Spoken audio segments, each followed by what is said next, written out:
혹시 질문이 있으시면 저 채팅창 계속 보고 있으니까 채팅창이나 뭐 중간에 마이크로 들어오셔서 해주시면 되고요. 그러면은 바로 진행해 보도록 하겠습니다.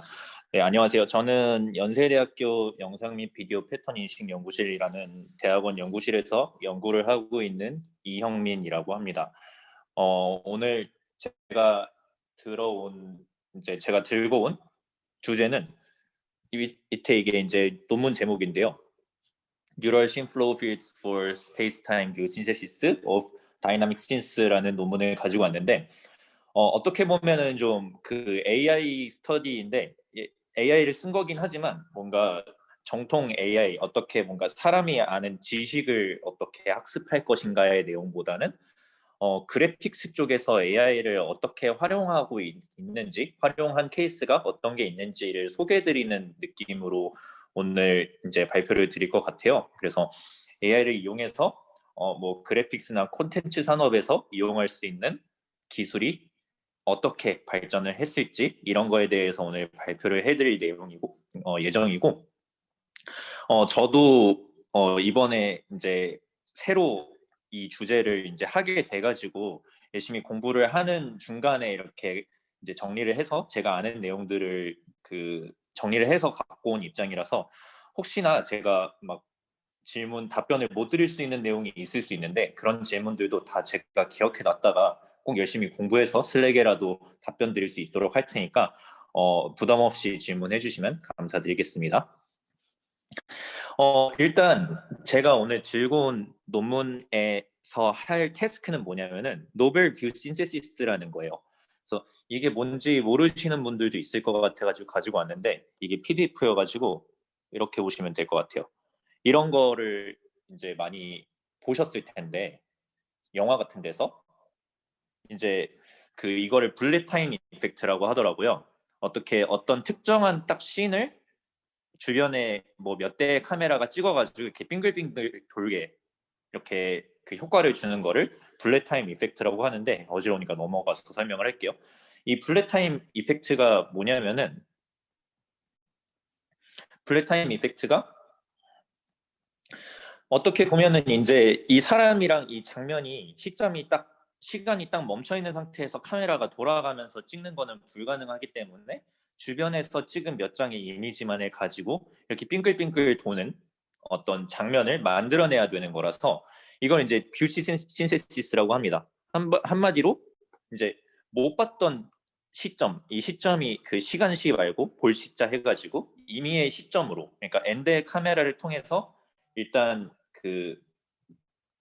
그거를 하면은 엔드의 카메라를 통해서 이미지를 받으면은 이제 받지 않은 시점에 대해서 그 방향으로 봤을 때는 어떻게 이미지가 보일 것인가에 대해서 합성해내는 기술인 거죠.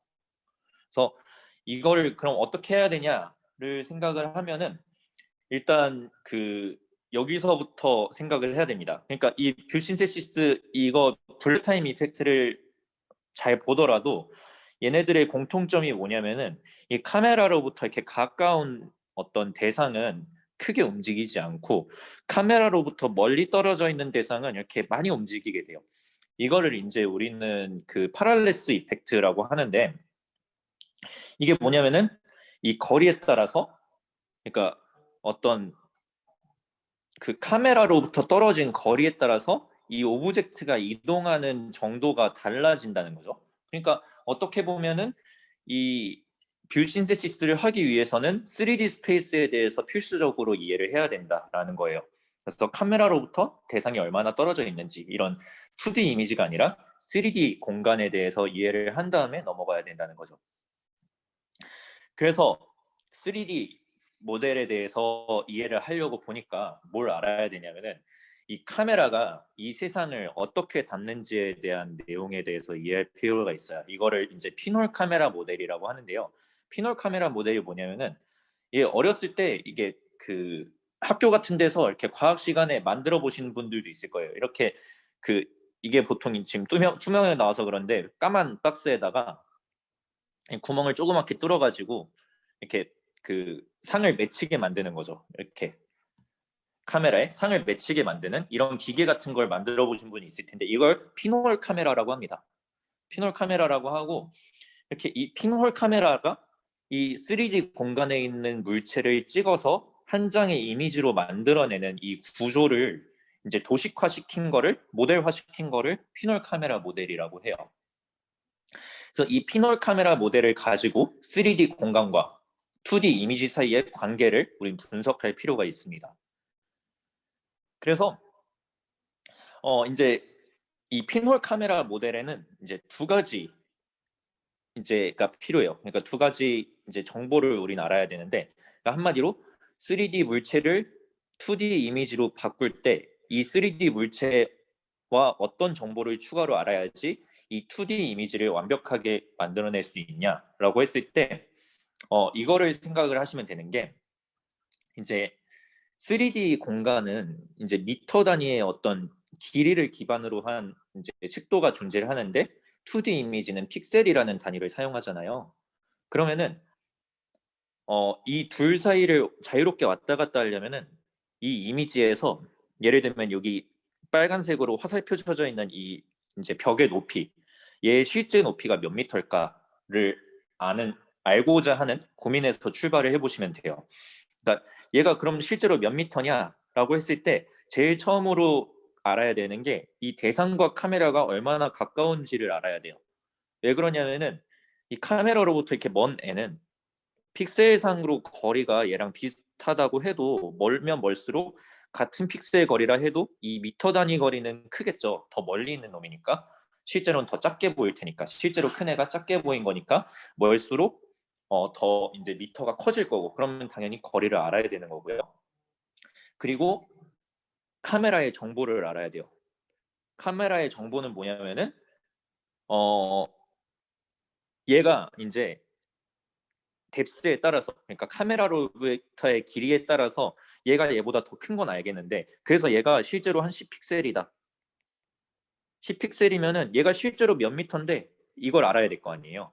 이게 그러면은 카메라마다 달라요. 카메라마다 다르고 카메라에서 뭐 줌을 하는 거에 따라 다르겠죠. 얘를 이렇게 줌인 해가지고 이만큼을 확대해서 보면은 또 이 픽셀이 실제로 몇 미터가 되는지가 또 달라지겠죠. 그래서 이 카메라 자체의 정보도 알아야 된다는 거죠. 그래서 처음으로 일단 이 방금 전에 이 두 가지 중에서 이 뎁스, 카메라와 대상 간의 거리를 어떻게 반영을 하는지부터 보면은, 일단 여기 나무가 있습니다. 여기 나무가 이만큼이 있으면은 얘를 먼저 이 노멀라이즈드 플레인이라는 곳에다가 프로젝션을 시켜요. 한마디로 이제 3D 공간에 있는 놈을 카메라의 픽셀 단위로 바꾸기 전에 픽셀 단위, 이제 여기서도 미터 단위인 거죠. 그러니까 미터 단위 단위는 유지하되 픽셀로 가기 전에 일단 3D 공간에 있는 놈을 2D로 프로젝션부터 시켜보자. 그러면은 프로젝션 시킬 그 기준이 되는 어떤 뎁스가 필요할 거 아니에요. 그러니까 물체마다 이 뎁스 값이 이만큼 떨어져 있는 놈도 있고 막 가까이 있는 놈도 있을 텐데, 얘네들을 다 하나의 평면으로 프로젝션 시키려면은 그럼 어디 뎁스를 기준으로 할 건데라고 정해줘야 되는데, 그걸 우리는 1m만큼 딱 떨어진 거리에 어떤 가상의 평면을 가정을 해가지고 여기로 프로젝션을 시키게 됩니다. 그래서 보통 이만큼 여기 1m 거리로 프로젝션 시키시는 뭐 그런 모델도 있는데 똑같아요. 어차피 그냥 뭐 부호만 달라질 뿐이니까 그냥 헷갈리지 않으셔도 되고, 그냥 1만큼 떨어진 위치로 이렇게 보내면은 당연히 여기서 길이가 실제 길이랑 달라지겠죠. 이 나무의 높이는 이곳으로 이제 프로젝션 됐을 때 어떻게 달라지냐면은 이런 식을 통해서 이제 프로젝션이 됩니다. 당연히 이 닮은 삼각형의 닮음을 이용해서 비율을 재보면은 이제 UV라고 하는 놈은 이 XY를 G, 그러니까 뎁스로 나눈 값만큼 이제 그 실제 거리가 프로젝션 거리로 바뀌는 거죠. 그래서 노멀라이즈 플레인의 좌표는 실제 어떤 3D 오브젝트에 이제 그 오브젝트가 카메라로부터 떨어진 뎁스만큼으로 나누면은 어떤 노멀라이즈 플레인에서의 좌표가 나오게 됩니다.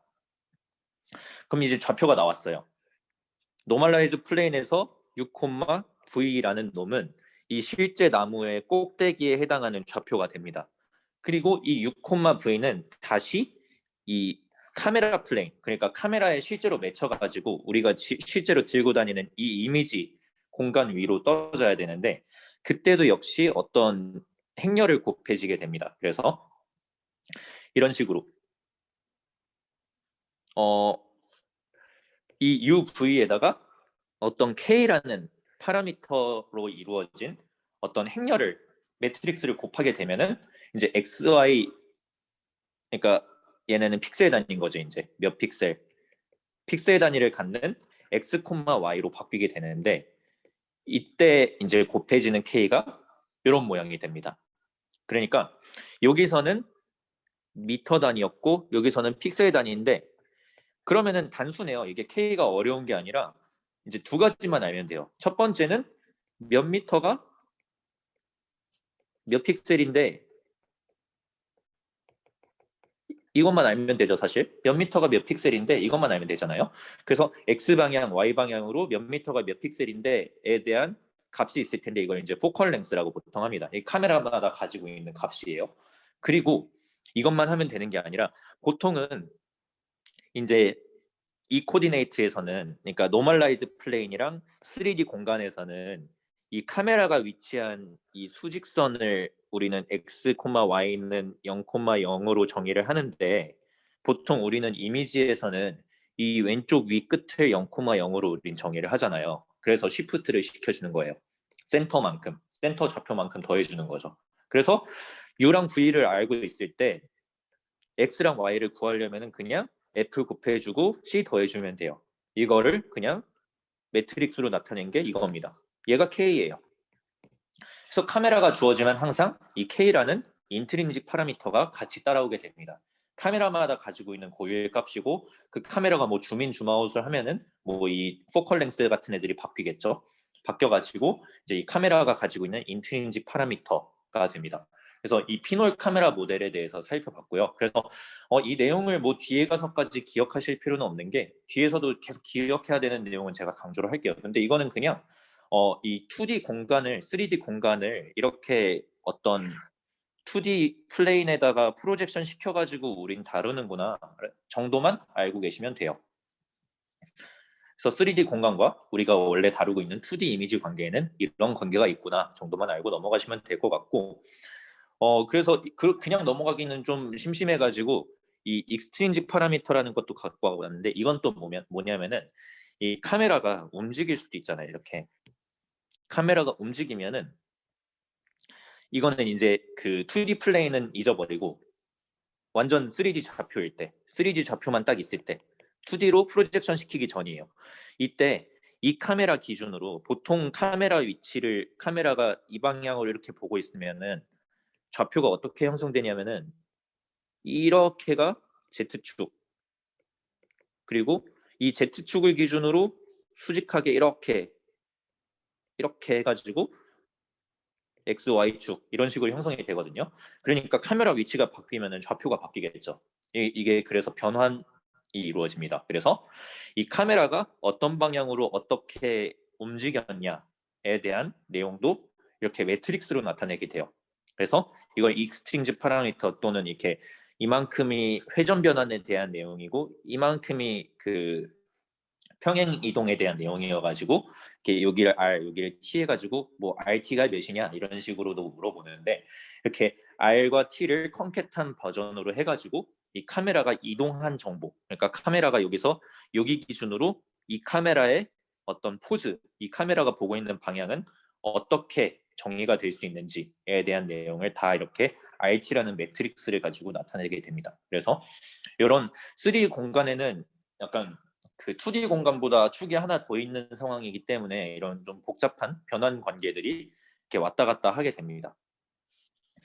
그래서 본격적으로 이제 딥러닝을 이용해서 그래서 뷰 신세시스를 어떻게 할 건데에 대한 내용으로 첫 번째로 가지고 온 게 오늘 발표드릴 논문 이전에 그 논문에서 이제 이 논문을 확장했다라고 소개를 한 논문인데 뭐 그 읽으려면은 너프라고 읽으면 될 것 같은데 Representing Since as Neural Radiance Fields for View Synthesis라는 논문입니다. 그래서 ECCV 2020 되게 최근이죠. 사실 이런 방금 전에 좀 느끼셨겠지만 이런 게 막 핸드크래프티드로 원래 굉장히 많이 되다가 이렇게 딥러닝을 활용한 어떤 접근 방법은 굉장히 최근에 발전이 되고 있어가지고 최근에 나온 논문이고요. 그래서 보시면은 일단 뷰 신시시스에 대해서 다시 시나리오에 대해서 말씀을 드리면은 이 이제 너프라는 논문도 테스트할 때 어떻게 하냐면은 n개의 시점에서 2D 이미지를 찍은 결과를 인풋으로 받아요. 그러니까 어떤 대상을 여기서도 찍어보고 여기서도 찍어보고 뭐 여기서도 찍어보고 뭐 위에서도 찍어보고 이런 이미지들을 뭐 논문에서 보면은 뭐 100장 받아가지고 1000장 만들어서 이거 가지고 테스트하더라고요. 이런 식으로. 그래서 2D 이미지를 받아서 이제 이 2D 이미지를 가지고 얘네들만 보고 임의의 시점에서 얘네들에 포함되지 않은 시점에서 찍었을 땐 그럼 어떤 그 영상이 나올 것인가에 대한 예측을 해내는 시나리오가 되고요. 그래서 본격적으로 이제 그 알고리즘에 대해서 설명드리면은 이 논문에서 제안하는 모델은 뉴럴 라디언스 필드라는 모델입니다. 뉴럴 라디언스 필드라는 모델인데 이게 뭐냐면은 이제 3D에 대해서 그 이해를 해야 된다고 말씀을 드렸잖아요. 근데 이미지는 이제 각 위치에 픽셀 값을 저장하는 테이블의 형태로 우리는 평소에 들고 다닙니다. 그러니까 한마디로 얘기하면은 이미지가 이렇게 있으면은 여기는 뭐 3, 여기는 10, 여기는 255, 막 이런 식으로 쭉쭉쭉 어떤 숫자들의 배열을 우리는 그냥 들고 다니잖아요. 테이블 형태로. 어떤 연산이 필요 없죠. 근데 얘도 사실 어떻게 보면은 이미지에 위치를 넣어가지고 RGB가 나오는 함수잖아요. 함수인데 어떤 연산이 필요한 함수가 아니라 그냥 룩업 테이블을 항상 가지고 다니니까 바로바로 막 알려줄 수 있는 함수인데 이 뉴럴 라디언스 필드는 3D 공간을 어떻게 했냐면은 뭐 3D도 사실 이렇게 할 수 있죠. 큐브 형태로 이렇게 해가지고 큐브 형태로 막 이런 식으로 막 이걸 뭐 복셀 형태다라고도 얘기를 하는데 여기에 이제 뭐 사람 이렇게 모양 있고 이런 식으로도 모델링 할 수 있었지만 그러면 이제 그 디스크리트해지니까 어떤 인풋을 주면은 아웃풋으로 그 위치의 RGB 값을 반환하는 함수를 그냥 아예 연산해서 반환하는 함수를 정의를 하겠다라는 거예요.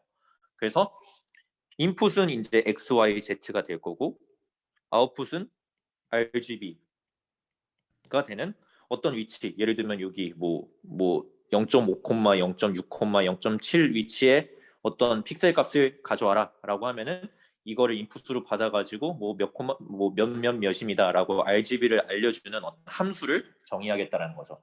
이 함수를 어떻게 정의하냐? 그냥 딥러닝을 해요. 얘를 이제 어떤 x라는 위치가 주어지면은 c라는 칼라 값이 나오는 f라는 놈을 정의하고 얘는 그냥 멀티레이어 퍼셉트론입니다. 딥러닝 딱 처음 배우면 나오는 이런 애들 있죠. 이렇게 뭐 해가지고 막 이렇게 하잖아요. 막 이런 애 있죠. 멀티레이어 퍼셉트론이에요. 그래가지고 이 멀티레이어 퍼셉트론으로 위치를 넣으면 컬러가 나오는 어떤 딥 뉴럴 네트워크를 정의를 한 다음에 이 위치는 이제 -1에서 1 사이의 값을 가지는 이제 큐브 형태 내부만 정의를 하게 되고요. 도메인으로 갖게 되고 그리고 여기서 추가적으로 지금 보면 인풋이 하나 더 있고 아웃풋도 하나 더 있잖아요. 이 인풋과 아웃풋에 대해 설명을 드리면은 얘 같은 경우는 덴시티예요. 덴시티여가지고 이 덴시티는 뭐냐면은 모든 면들이 뭐 웬만하면은 자기만의 고유의 색을 가지고 있겠지만 어떤 특정 픽셀은 여기서 볼 때랑 여기서 볼 때랑 RGB 값이 달라질 수도 있잖아요. 혹시 뭐 그런 애가 있을 수도 있잖아요. 예를 들면 뭐 얘가 뭐 어떤 비눗방울 이런 놈이어가지고 막 반사되는 이미지가 있을 수도 있는 거고 이럴 수도 있으니까 이 보는 위치에 따라서 컬러가 달라질 수도 있다에 대한 자유를 줘가지고 이 덴시티라고 덴시티는 요놈이죠. 죄송합니다. 얘가 덴시티인데 얘는 다이렉션이에요. 네, 다이렉션, 유닛 벡터를 같이 넣어주게 됩니다. 어느 방향에서 보고 있는 건데에 대한 유닛 벡터고요. 그리고 이제 아웃풋으로 RGB 값이랑 이 덴시티를 같이 내는데 이 덴시티가 상당히 심오한 개념이에요. 어떤 우리 그 물리학적으로 진짜 덴시티가 아니라 이 덴시티가 크면요.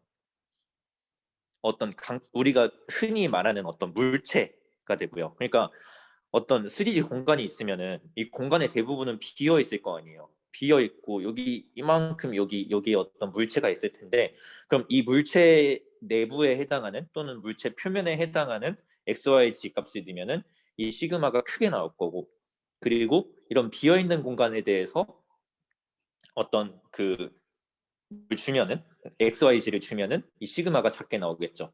그러면 이 덴시티가 작은 곳에 이 컬러 값은 의미가 없을 거예요. 이런 식으로 덴시티를 같이 주게 됩니다. 이 덴시티가 어떻게 보면은 그래서 빛을 투과시킬 수 있느냐. 지금 질문을 주셨는데 다이렉션 벡터는 이 빛이 롤이 아니라 그냥 그 유닛 벡터입니다. 유닛 벡터. 딱 이렇게 지금 어차피 마이너스 1에서 1 사이에 이 값을 가지는 큐브 내에서 이루어지고 있는 것이기 때문에 이 중앙을 중심으로 해가지고 이 방향을 보고 있다. 그럼 이 방향을 보고 있는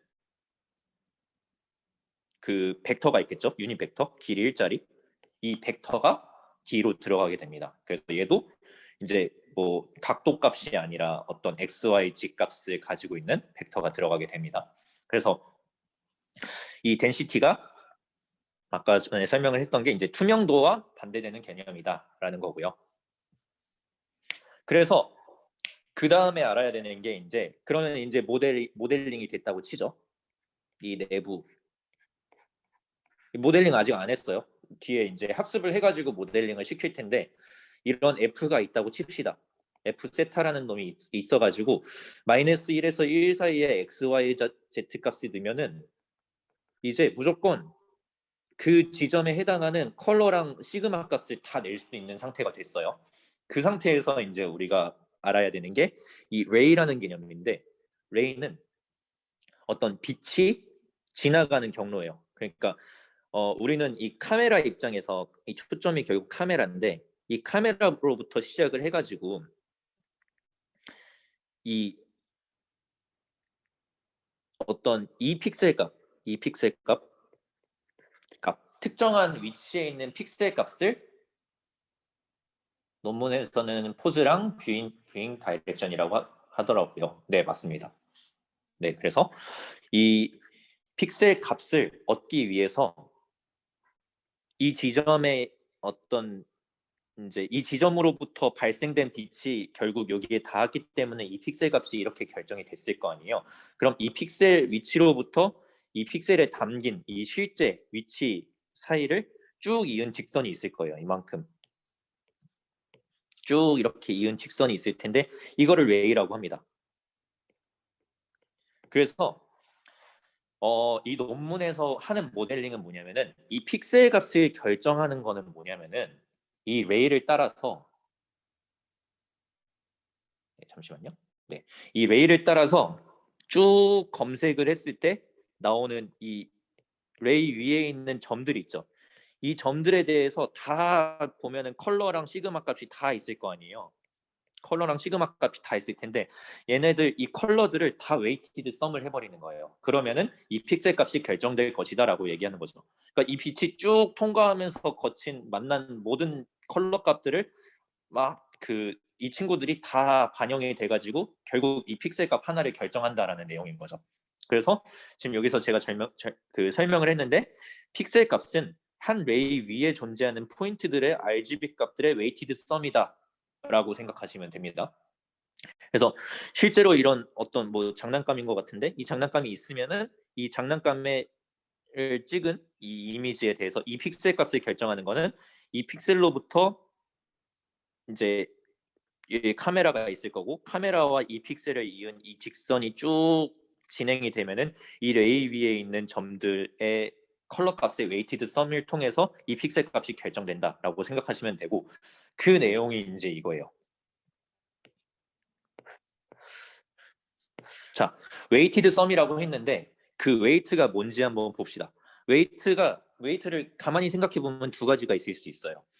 덴시티가 클수록 당연히 웨이트가 크겠죠. 이 웨이가 쭉 있는데 여긴 다 덴시티가 낮은데 요 놈만 덴시티가 커요. 그러면 여기 뭔가 엄청난 물체가 하나 있는 거잖아요. 그러면은 웨이트가 크겠죠. 그리고 얘만 필요한 게 아니라 이 지점을 가로막고 있는 점들. 그러니까 이 카메라가 여기에서 있다면은 이 지점까지 그러니까 결국 이 컬러의 곱페이지는 웨이트가 몇이냐에 대한 내용인데 이 웨이트는 이 컬러 자체의 덴시티도 영향을 주지만 이 컬러 앞에 가로막고 있는 이 점들의 덴시티도 다 영향을 주겠죠. 왜냐하면 앞에서 가리고 있으니까 지금. 그러니까 얘네들이 다 투명한 놈들이면은 얘 웨이트가 클 거고, 얘네들이 다 무슨 불투명한 어떤 완전 덴시티 큰 애들이면은 얘는 뭐 명암도 못 내밀겠죠. 그래서 이 식이 완성이 됩니다. 보면은 이제 이건 웨이티드 썸 하라는 내용이고, 이건 컬러고요. 이 앞에가 이제 웨이트인데 얘가 이제 그 위치의 덴시티, 그리고 얘가 이제 트랜스미션 뭐 파라미터 이런 식으로 부르던데, 얘는 뭐냐면은 이 덴시티 값을 이 자체 덴시티가 아니라 이 위치부터 딱 이 지점까지, 우리가 웨이트를 구하고자 하는 지점까지의 덴시티들을 또 다 적분을 해가지고 익스포넨셜 역수를 취한 값이에요. 그러니까 한마디로 이 칼라 하나를 구하려면은 이중 포문 느낌으로 들어가야 되는 거죠.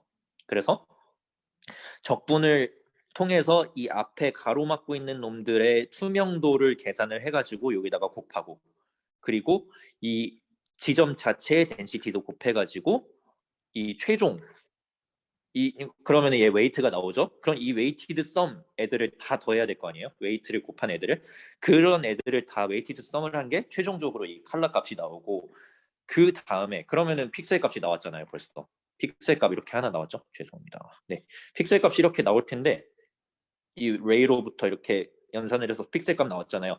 근데 이제 우리는 n장의 그라운드 트루스 이미지가 있는 거죠. n장의 이미지가 있으면은 이 픽셀의 GT RGB 값이 있을 거 아니에요. 그게 이제 CR이라는 놈이고, 얘는 우리가 F라는 모델을 통해서, F세타라는 모델을 통해서 이 레이를 막 적분을 해가지고 얻은 CR 값이고요. 이 둘 사이에 L2 로스를 계산을 해가지고 얘를 로스로 쓰는 거예요. 얘를 로스로 써서 얘를 학습을 하는 거죠. 멀리 왔지만 결국에는 얘 어떻게 학습할 건데 때문에 지금 이 프로젝션을 지금 모델링을 한 거예요. 그래서 지금 가만 보시면 알겠지만 결국 우리가 원래 쓰는 딥러닝처럼 쓰는 게 아니라 이 그 알고리즘 한 번 돌릴 때마다 학습을 해야 돼요. 계속. 그러니까 이 학습 미리 다 해놓고, 빅데이터로 학습 다 해놓고 나중에 갖다 쓰려고 학습을 하는 게 아니라, 가만 보니까 이 렌더링 한 번 하려고 학습을 다 계속 그때그때 이니셜라이즈 해가지고 학습을 시켜줘야 되는 거죠. 그래서 이제 뭐 여기까지가 이제 널프라는 논문에서 제시한 알고리즘의 대강 이제 대부분의 내용입니다. 그래서 어떤 이 F 세타라는 놈이 있었고, 이 F 세타라는 놈이 결국에는 3D 스페이스를 다 표현할 수 있는 레프레젠테이션 함수가 되는데, 얘를 어떻게 학습할 것인가를 보니까 우리가 가지고 있는 거는 여러 방향에서 찍은 이미지들이 몇 장이 쭉 있고, 이 이미지들을 GT로 사용해 가지고 학습을 하려면은, 지금 얘를 어널리틱하게 계산할 수 있냐고 물어보셨는데, 네, 좋은 질문이신 게, 제가 여기 슬라이드엔 안 갖고 왔지만 이렇게 근사를 합니다. 얘네도 시그마를 통해서 근사를 합니다. 이 근사를 하는데, 이 근사시키는 과정도 또 다른 막 논문을 참조하고 막 해가지고 또 그 길어질 거 가지고 제가 이제 시간상 포함은 안 시켰는데, 근사하는 방법도 있다라고 그냥 알고 계시면 될 것 같아요. 이 T에 대해서도 그냥 그 여러 개로 쪼개가지고 이 쪼갠 구간에서 하나씩 이렇게 샘플링해서 쓰게 됩니다. 그래서 이렇게 알고 계시면 될 것 같고요. 그래서 이런 3D를 모델링을 해가지고 이 이미지들로 학습을 시켜서 이제 다른 안 봤던 XYZ를 넣게 되면은 이 XYZ에 대한 씬의 내용이 나오게 되는 거죠. 그래서 이 논문에서 근데 사실 그 이제 딱 토이 이그젬플로 가지고 있는 내용들은 이렇게 어떤 물체가 있고, 이 물체가 이쁘게 -1에서 1 사이의 큐브 안에 존재하게 되는데, 얘네가 이제 리얼 월드에서 사용하면 어떻게 쓰게 되냐면은, 리얼 월드에서는 이 카메라가 담고 있는 공간이 큐브가 아니에요. 큐브가 아니라 이런 식의 공간이 됩니다. 그러니까 카메라가 이제 대상으로 하고 있는, 어떻게 보면 이제 그 카메라의 그 이미지가 맺히는, 실제 그 뭐 상이 맺히는 망막 같은 곳이 있다고 치면은, 잠시만요. 네, 망막 같은 곳이 있다고 치면은 이제 이 카메라에서 우리가 모델링을 할 때 딱 지정하는 끝 지점이 있을 거고, 그러면은 이 지점으로부터 끝으로 갈 때 점점 이렇게 넓어지게 되거든요. 그래서 얘가 어떤 사각뿔대 모양을 가지고 있습니다. 그래서 이 사각뿔대 모양을 또 이렇게 큐브 모양으로 또 프로젝션을 시켜주거든요. 이것도 사실 뭐 리니어 트랜스폼을 통해서 충분히 가능한데, 이거를 얘네가 아니죠. 이거를 노멀라이즈 디바이스 코디네이트라고 보통 이름을 짓고요. 그래서 이거에 대한 내용도 그냥 그 참고하시면 좋을 것 같아서 이제 가져와 봤습니다. 그래서 뭐 이 중간중간 내용들은 이제 복잡한 시기니까 그냥 천천히 보시면 될 것 같고, 여기서 중요한 건 뭐냐면은 아까 전에 이 레이가 어떻게 결정이 되냐면은 카메라 위치가 있고 이 다이렉션 벡터, 아까 전에 유닛 벡터라고 했죠. 이 유닛 벡터 방향으로 t를 점점 튀어 나가면서 이 레이가 정의가 되는데, 이 반직선이잖아요. 그러니까 반직선의 식이고 얘가 결국 레이가 되는데, 이 레이가 실제로는 5 더하기 td였는데 이제 여기서는 5 더하기 td였겠지만 얘를 이렇게 큐브 모양으로 만들어줘야 되거든요. 잘 만들어주려면은 이 부분은, 이 카메라에 가까운 부분은 이렇게 키워줘야 되고 카메라에서 먼 부분은 이렇게 좁혀주고 이렇게 해줘야 될 거 아니에요. 대충 해줘야 되니까 이 과정에 의해서 이 O랑 D가 바뀌게 되겠죠. 프로젝션이 되겠죠. 그래서 이 리니어 트랜스폼 결과는 뭐 이렇게 된다. 그래서 이 이 앞에 있는 니어 클리핑 플레인은 카메라 망막이고 이 파 클리핑 플레인은 무한대 지점으로 가정을 하면은 이런 식으로 우리는 O 프라임과 D 프라임을 얻을 수 있다더라라는 거죠. 그래서 이걸 왜 갖고 왔냐면 그냥 카메라는 실제로 그 사각형 모양을 다루는 게 아니라 이렇게 사각뿔대 모양의 영역을 담고 있기 때문에 얘를 사각형 모양으로 또 만들어 주려는 어떤 프로젝션도 필요하다. 그냥 그거 알려드리려고 갖고 온 거고, 자 드디어 이제 이 뉴럴 심플로우 논문을 리뷰할 수 있게 됐습니다. 그래서 얘는 뭐냐면은 이 널프라는 논문을 앞에서 설명을 드렸었는데, 이 뉴럴 심플로우라는 논문은 지금 아카이브에 올라와 있고요. 그래서 어디 지금 폼은 CVPR인 것 같은데 아카이브에 올라와 있는 논문이고, 이 널프에다가 모션까지 고려를 해요. 모션까지 고려를 해서 움직이는 물체가 있는 비디오에 대해서 이 널프를 할 수 있다더라라는 내용입니다. 그래서 보면은 이런 이제 논문인데요. 이게 요즘은 세상이 하도 좋아져가지고 여기 그 논문에 GIF를 실을 수 있다더라고요. 그래서 여기는 없는데 제가 그래서 GIF를 가지고 왔어요. GIF를 보여드리고 싶은 이유가 이 논문에서 얘기하고 있는 내용의 결과를 보여드리려고, 이렇게 이게 뷰 신세시스의 결과입니다. 그래서 그 왼쪽에 보면은 강아지가 이렇게 멈춰 있는데 그걸 이렇게 막 그 포즈를 왔다 갔다 하면서 다른 시점에서 본 이미지를 이렇게 보여주기도 하고요. 근데 이 뒤에 있는 지금 그 꼬마가 비눗방울 만들고 있는 거나 그 다음에 춤추고 있는 내용은 가만히 보면은 얘가 지금 움직이고 있잖아요. 이거는 너프에서 못하는 거예요. 지금 널프는 무조건 멈춰 있는 씬에 대해서 n개의 시점에서 찍은 이미지를 가지고 와야지만 뭔가 이제 신세시스를 하거나 할 수 있었는데, 얘는 정말 획기적으로 그냥 비디오 하나만 있으면은, 비디오가 대신 이제 그 뷰신시시스를 하려면 좀 카메라가 좀 여기저기로 움직이는 비디오여야겠죠. 비디오 하나만 갖다 주면은 우리가 그 비디오 하나만 보고 뷰신세시스 다 해줄게, 심지어 이렇게 동영상에 대한 뷰신세시스라서 시간에 따라서 얘네들이 움직이기까지 해라는 내용이에요. 그래서 그런 내용이고, 그래서 이 뉴럴 심플로우에서 이 심플로우가 무슨 뜻이냐면은 이 옵티컬 플로우 내용을 이제 다들 아실 텐데, 이 그냥 이미지에서 이미지 두 장이 있으면은 이 첫 번째 이미지에서 이 픽셀이 두 번째 이미지에서 이 픽셀 위치로 움직였다라고 하면은 각 위치마다 이만큼의 벡터를 이렇게 다 저장하고 있는 어떤 맵을 우리는 옵티컬 플로우라고 하잖아요. 근데 이제 CM 플로우는 뭐냐면은 이거를 3차원 버전이에요. 3차원 버전이어가지고 이 3차원의 모든 점들에 대해서 이 점들이 3차원 방향으로 어느 방향으로 다음 씬에서 이동할지에 대한 벡터를 3차원 벡터를 다 저장하고 있는 게 이 씬플로우입니다. 그럼 감이 오시죠? 딱 뭐냐면은 이게 널프에서 가져온 내용이고요. 이게 널프고 얘가 뉴럴 씬플로우인데 이제 딱 차이점이 보이실 거예요.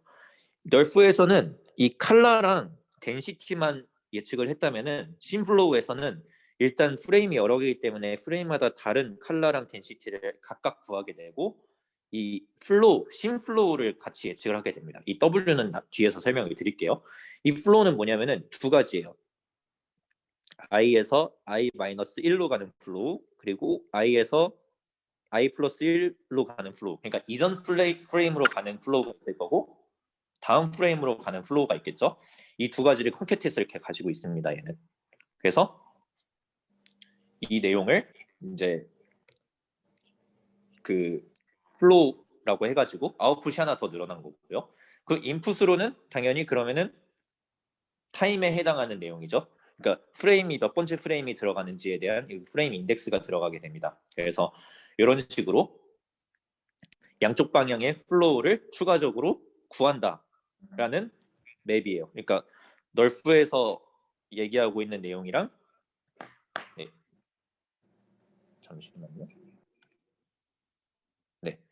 그 널프에서 C랑 시그마를 예측을 했다면은 이제 뉴럴 심플로우에서는 C랑 시그마에다가 어떤 심플로우에 해당하는 놈까지 같이 예측을 한다라는 내용이고 그리고 그러면은 이 식이 바뀌어야겠죠. 이 프로젝션 식도 좀 바뀌어야 되는데 이 바뀌는 내용은 뒤에 가서 설명을 드릴게요. 여기서 설명을 드릴게요.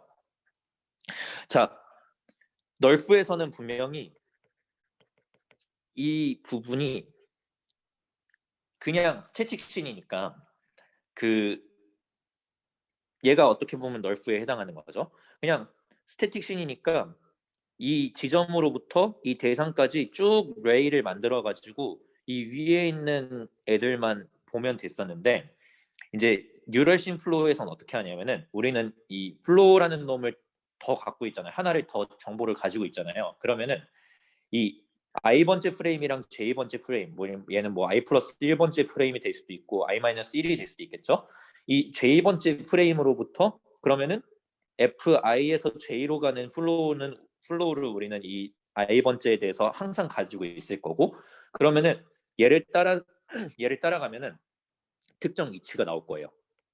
특정 위치가 나올 거고 이 심플로우가 가리키고 있는 이 위치에 있는 이 칼라랑 덴시티를 이 레이 위로 가지고 오는 거죠.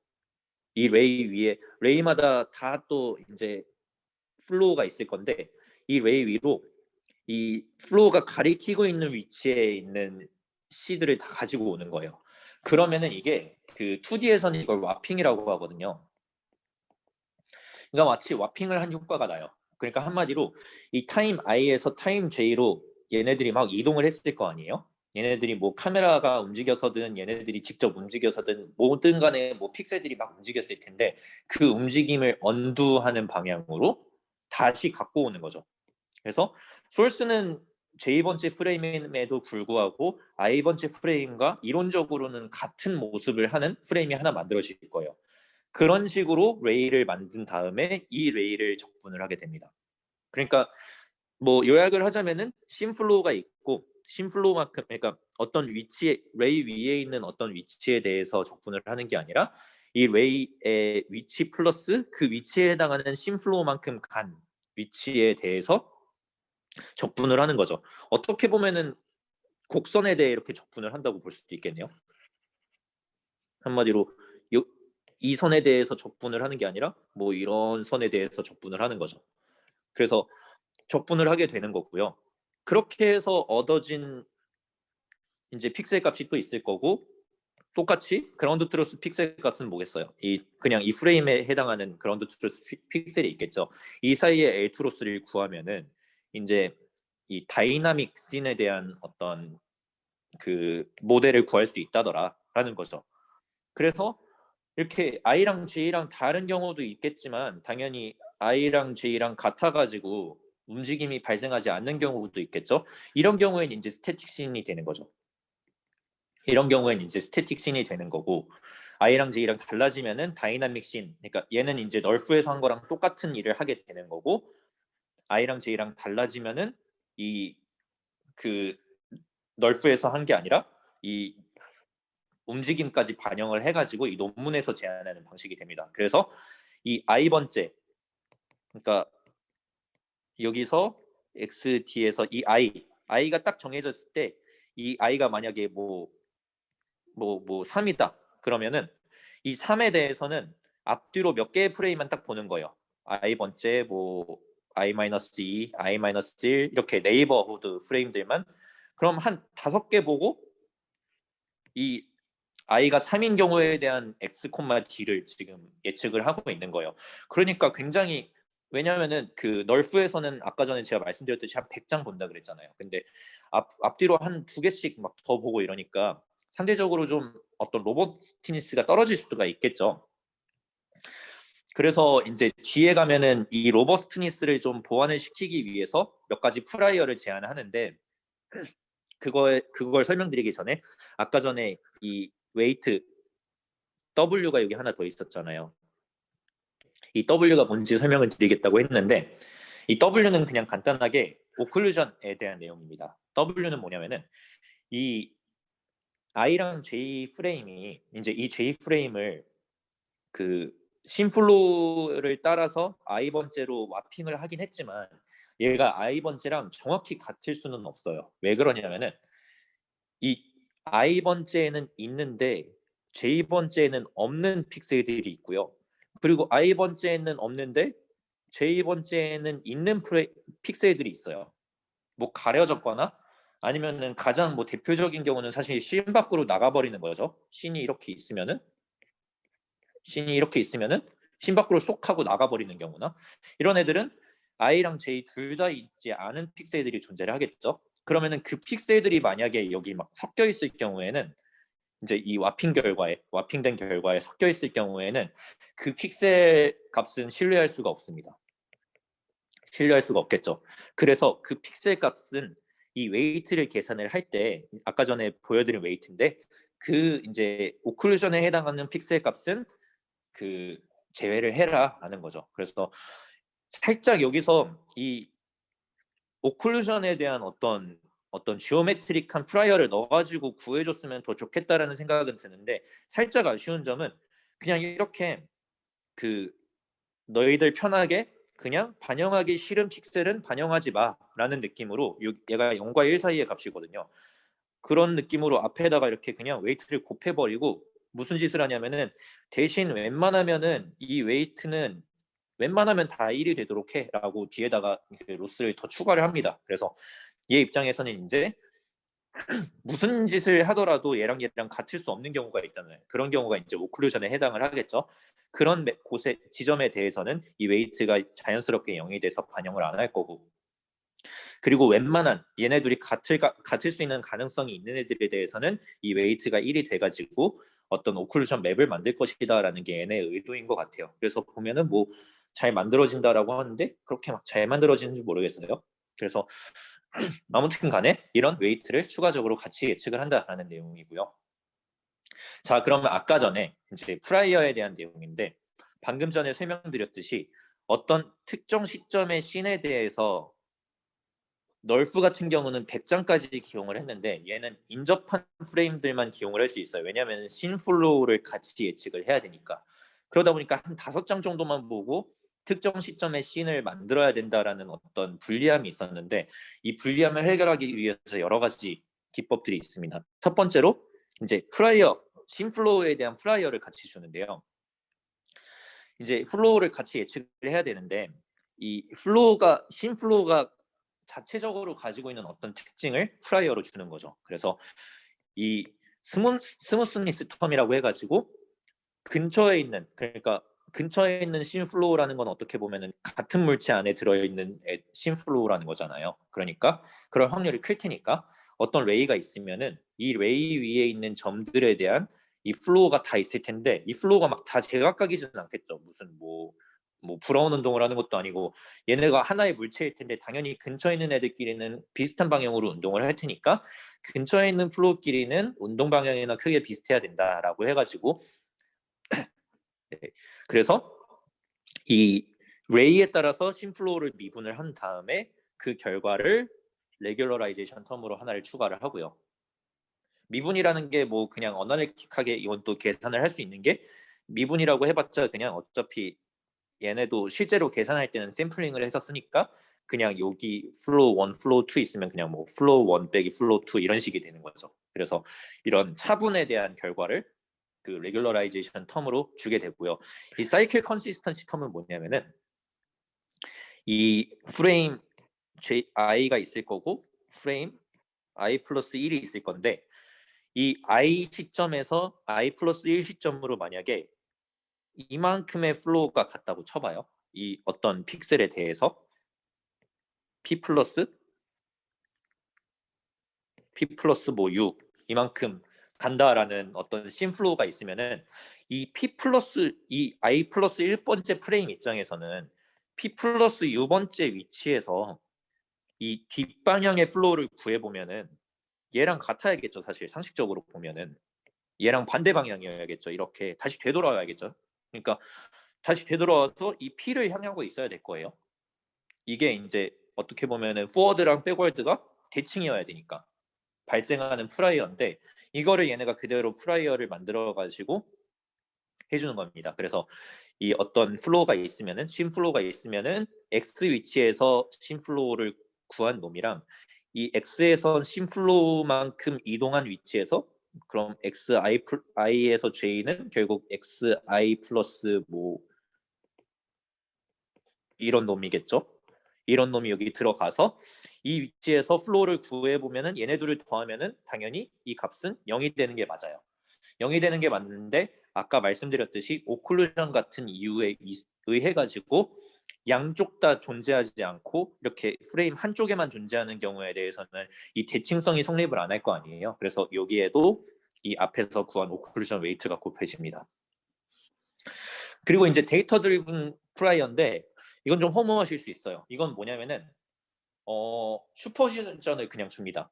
그래서 이 그 2D에서 옵티컬 플로우랑 뎁스를 구하는 그 알고리즘이 굉장히 많아요. 그래서 2D 비디오에서 그냥 옵티컬 플로우를 구하는 대표적인 뭐 알고리즘이 플로우넷 이런 놈들이 있는데 여기서도 보면은 플로우넷 2.0으로 통해서 옵티컬 플로우를 구할 수 있을 거 아니에요. 이 구한 내용이랑 이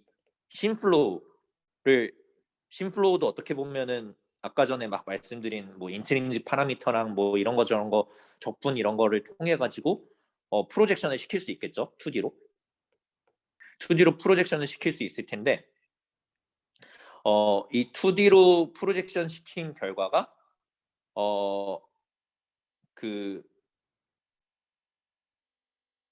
이 프라이어가 아니라 이 프라이어를 줄 때 옵티컬 플로우가 되겠죠. 그래서 이 둘 사이에 에런 로스가 될 거고요.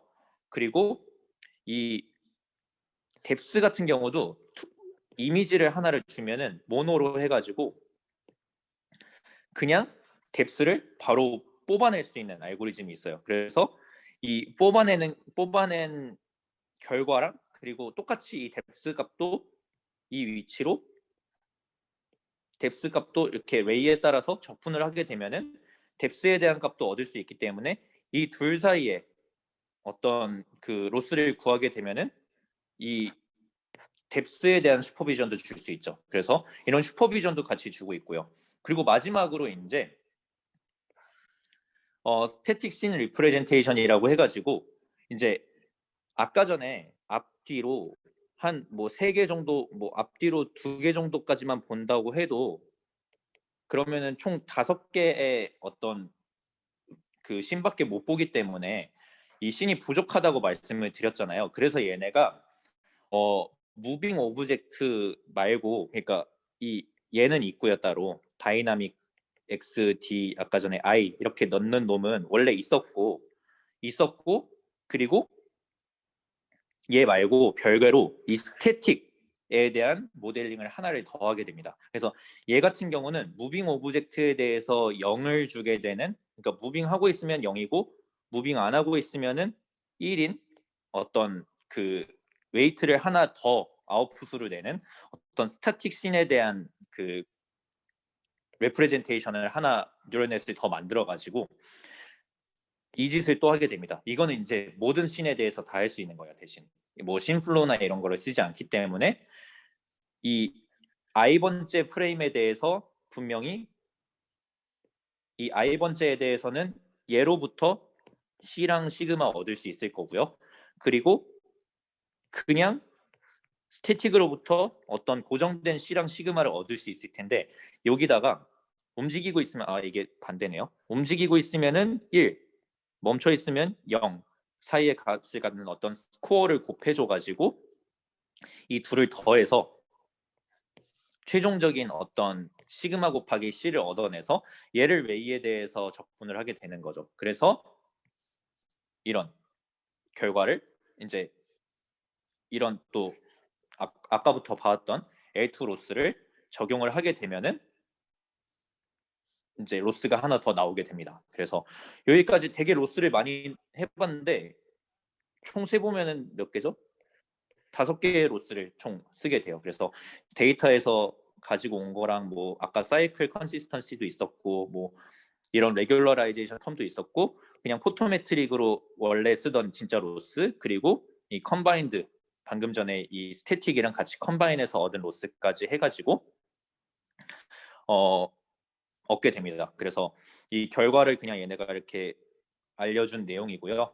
그래서 보시면은 사실 이게 어떻게 보면은 널프 같은 경우는 여기서 말하고 있는 여기서도 보여주고 있는 널프 같은 경우는 이 100장까지 이렇게 봐가지고 어떻게 한 내용을 가지고 했다면은 얘네는 그냥 비디오 하나 가지고 바로 만들어낸 결과이기 때문에 훨씬 더 이제 뭐 결과임에도 불구하고 훨씬 더 성능이 좋은 거를 확인하실 수 있죠.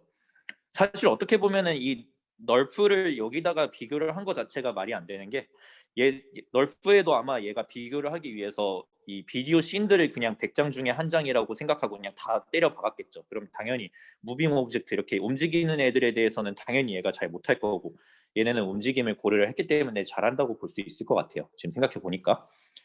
그래서 뭐 결론을 내리면은 이 딥러닝을 이용해 가지고 그래픽스 분야에서도 이런 지오메트리에 대한 어떤 분석이 잘 되고 있다라는 내용을 이제 아실 수 있고 그리고 딥뉴럴 네트워크가 어떤 그 프리트레인이 된 다음에 포워드를 그냥 하려는 목적으로 쓰는 게 아니라 진짜 어떤 함수로서 써가지고 활용된 예라고 생각하시면 될 것 같고 이런 뭐 기법을 다른 분야에서 뭔가 한번 활용해 볼까라는 생각도 뭐 한 번쯤은 해보실 수 있지 않나라는 생각이 듭니다. 그리고 널프에서는 포지셔널 인코딩이 프리어 퓨처가 큰 역할을 하는데 여기서는 어떤가요? 그 내용을 제가 찾아봤는데 이 널프라는 논문을 보면은 제가 아까 설명은 안 드렸지만 이 널프라는 논문에 대해서는 그 인풋으로 사실 X, Y, G랑 D도 어떻게 보면은 딱 3개짜리 이 6차원짜리 인풋이 들어가는 게 아니라 얘네가 막 사인 코사인이 막 이것저것 곱해져 가지고 막 20배, 막 60배 이런 식으로 불리거든요. 불려가지고 넣어가지고 얘네가 어떤 더 선명한 이미지를 만들기 위해 뭐 이런 식으로 차원을 높인 다음에 인풋으로 넣었다라는 어떤 프리 프로세싱단을 얘네가 제안을 하는데 이 그 뉴럴 심플로우 논문에서도 아마 그 기법을 기본적으로 쓰지 않았을까라는 추측은 하고 있는데 얘네가 아직 코드를 공개를 안 해가지고 그건 한번 코드가 공개되거나 하면 제가 그 참고를 해보겠습니다. 그 확인을 해가지고 알려드리도록 하겠습니다. 그리고 이제 마지막으로 이게 어떻게 보면은 그 아까 처음에도 설명을 드렸지만 사람의 지식이나 논리지를 왔다 갔다 하는 그런 인공지능이 아니라 어떤 어떻게 보면은 이게 그 그래픽스라고도 하지만 사람 눈에 뭐가 어떻게 보이냐에 대한 어떤 근본적인 내용이잖아요. 어떤 본능적인 내용이잖아요. 그래서 이런 내용들이 뭐 하이어 레벨 비전 테스트에서 사람들은 이 본능에 대해서는 잘 집중을 안 하기 때문에 뉴럴넷을 설계할 때도 이거를 뭐 더 고려를 한다면은 활용을 해볼 뭐 방안이 있지 않을까? 지금 방금 생각난 건 예를 들면은 이런 뷰 신세시스를 활용을 해가지고 이렇게 뷰를 여러 방향으로 만들어서 어떤 그 어그멘테이션을 해본다거나 뭐 이런 방법이 있겠죠. 아무튼간에 이런 태스크에서도 활용해 볼 수 있지 않을까라는 생각이 듭니다. 그래서 여기까지가 발표 내용이었고요. 여러 가지 로스 중에서는 뭐가 크리티컬한지에 대한 내용은 있나요?라고 말씀을 주셨는데 뭐가 크리티컬한지에 대한 이제 당연히 어떻게 보면은 이 두 놈이 제일 중요할 거고 뭐가 제일 크리티컬하냐에 대해서는 얘네에 대한 그건 있거든요. 어블레이션 스터디는 했었는데 얘네가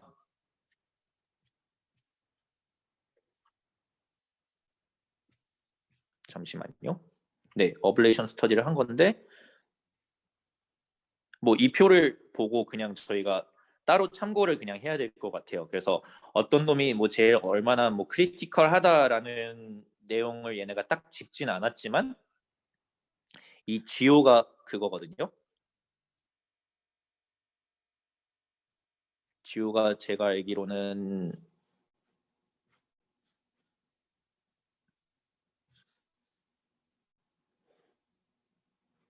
네, 이 GO가 아까 전에 이제 뒤에 표에 나오는 LG랑 LGO가 뭐냐면은 이제 그 지오메트릭 컨시스턴시 프라이어 아까 전에 그 이게 이제 옵티컬 플로우를 쓴 거고요. 이게 뎁스 쓴 거잖아요. 그래서 이 LG가 뎁스 쓴 거고 GO가 옵티컬 플로우 슈퍼비전 준 거라고 생각하시면 되는데 여기 표에서 보시면은 뭐 이 위쪽이 제일 얘네가 로스가 제일 PSNL 제일 많이 떨어진 걸 봐서는 그래도 슈퍼비전 준 애들이 제일 크리티컬하지 않나라는 생각이 드네요. 그 다음에 나온 내용이 네, 학습 완료된 널프로 노벨뷰 신세시스는 어떻게 이루어지는 건가요? 우선 네, 한 씬에 대해서 n100의 뷰를 가지고 뉴럴 라디언스 필드 f 한 개를 피팅한 다음에 다이렉션 벡터 d를 원하는 뷰로 컬러를 예측하는 방식으로 동작하는 건가요? 그러니까 그 널프 같은 경우는 말씀드렸듯이 이제 학습을 한 번 하고 계속 쓰는 게 아니라 쓸 때마다 학습을 시켜야 되는 내용인데 쓸 때도 이 다이렉션하고 컬러가 계속 같이 들어가요. 학습할 때도 물론이고 쓸 때도 다이렉션하고 컬러가 계속 들어갈 수밖에 없는 게 이 레이에도 다이렉션이 있잖아요. 그러니까 그러니까 이 카메라 시점으로부터 결국에는 이 픽셀 위치로 이렇게 직선을 만들면은 이 직선을 계속 연장하면은 이 레이에 벌써 다이렉션이 생기잖아요. 그렇기 때문에 이 다이렉션에 대한 내용도 생기고요. 그래가지고 이 다이렉션하고 위치가 같이 들어가가지고 학습을 하게 됩니다. 그래서 매번 새로 학습을 시켜야 된다. 그래서 약간 딥러닝을 실제로 사용하는 방식이랑 좀 다르고요. 그리고 각신마다 독립적인 애플을 학습시켜야 되냐 방금 말씀드린 것 같아요. 그래서 각신마다 계속 애플을 처음부터 학습을 시켜야 됩니다. 네, 답변을 드린 것 같고요. 혹시 다른 질문 있으실까요?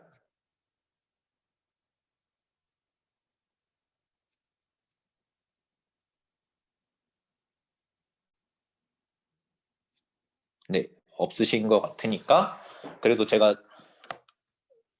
답변을 못 드린 내용은 거의 없는 것 같네요. 하나 빼고는. 그래서 네, 그럼 여기서 마치도록 하겠고 나머지 더 질문이 있으시면은 슬랙 채널에서 말씀을 해주시면은 제가 뭐 정보 공유를 통해서 하든지 뭐 다양한 방법으로 답변을 드리도록 하겠습니다. 네, 그럼 발표 드려줘서 감사합니다.